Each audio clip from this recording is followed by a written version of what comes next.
오늘이 4월 10일, 다음 총선이 꼭 1년 남았습니다.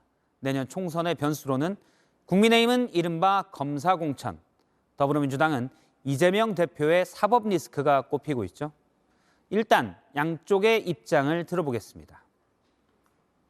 검사 공천이라는 이 어떠냐 하면서 시중에 떠도는 괴담은 근거 없는 것임을 분명히 밝혀드립니다. 또 다른 신작 소설을 시작하는 모양인데. 네, 하지만 민심은 양쪽 모두에게 그리 호의적이지 않습니다.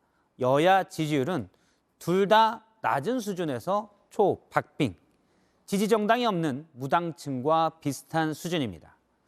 눈에 띄는 점은 20대는 절반 이상이 아예 지지 정당이 없다는 겁니다. 최근 20대는 근로시간 개편, 또 한일 관계 등에서 목소리를 내곤 했죠. 뉴스룸은 내년 총선의 최대 변수로 꼽히는 20대의 표심을 집중 분석했습니다. 먼저 배양진 기자입니다. 학생들이 아침부터 줄을 섰습니다. 대학교 천원의 아침밥 현장입니다. 사사건건 대립하던 여야가 이 정책에 대해서만큼은 우리가 먼저 확대하자고 했다. 서로 생색내기를 하고 있죠. 그 이유, 이 숫자를 보면 짐작할 수 있습니다. 무당층만 51%, 그러니까 약 650만 명의 20대, 소위 젠지 세대 유권자들은 여당도 야당도 아닌 무당층이 과반에 달하는 겁니다. 지지하지 않는 정당 비율이 가장 높은 세대긴 하지만 그렇다고 정치에 관심까지 없는 건 아닙니다. 지난 대선 20대 남성, 소위 2대남의 이탈과 복귀에 윤석열 당시 후보의 지지율이 출렁였죠. 이재명 당시 후보는 반대로 20대 여성, 2대녀의 결집으로 막판 추격에 나섰었습니다.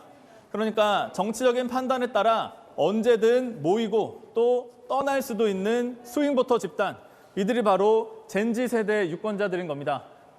그렇다면 양 당이 앞다퉈 내놓고 있는 이 천원의 아침밥 같은 청년 복지 정책의 효과는 어떨까요? 큰 반향은 없어 보입니다.